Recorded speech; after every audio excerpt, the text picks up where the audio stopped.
Quando Paulo apareceu diante das nações em Atos 26, diante de Festo e do rei Agripa, sobre o que ele falou. Ele tentou mostrar quão glorioso foi o ministério de Jesus. Não, ele tentou mostrar quão glorioso foi o êxodo dos judeus do Egito. Não, ele tentou mostrar quão glorioso foi o seu milagre em Listra em Atos 14:8, quando aquele paralítico de nascença andou e eles queriam sacrificar touros a ele. Não, irmãos, mas ele falou de uma coisa. Paulo fala de uma coisa, só uma coisa: sua experiência na estrada para Damasco. Ele mostrou como em pleno meio-dia uma luz brilhou ao seu redor e ele caiu. E uma voz falou com ele do céu na língua hebraica, comissionando-o para concluir no versículo 19, dizendo: Portanto, ó rei Agripa, não fui desobediente à visão celestial, mas isso não importava para aqueles que o ouviam, porque eles não têm a noção de um profeta.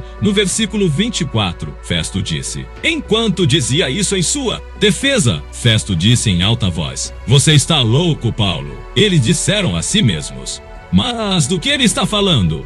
Em vez de dizer coisas interessantes, ele não está falando sobre a luz que brilhou ao seu redor. Mas, irmãos, olhem de perto. Olhar. Qual é a pergunta que Paulo faz ao rei Agripa no versículo 27? Paulo diz: Ó rei Agripa, você acredita em profetas? Eu sei que você acredita.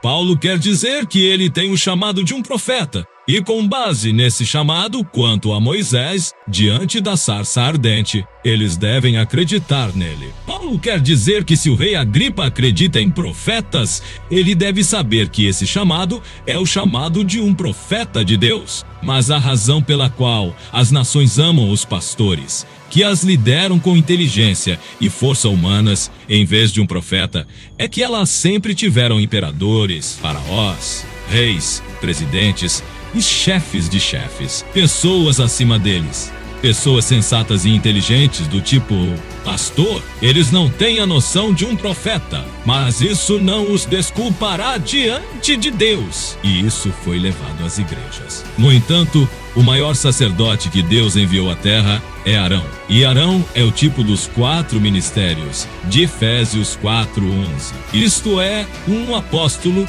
um profeta da igreja, um evangelista e um mestre. Mas assim que o profeta mensageiro Moisés se foi, ele levantou um bezerro de ouro. E este povo judeu, mais espiritual do que vós, prostrou-se diante disso. Além do profeta mensageiro, existem apenas bezerros de ouro. E em vez do profeta Samuel, até os judeus queriam um rei, esquecendo-se de Oséias 12:14, que diz: E por um profeta o Senhor tirou Israel do Egito, e por um profeta ele foi mantido. Eles não entenderam nada, e assim Deus destruiu esses milhares de judeus que saíram do Egito e em seu lugar ressuscitaram seus próprios filhos que nasceram e foram criados no deserto sob a tutela de um profeta vivo.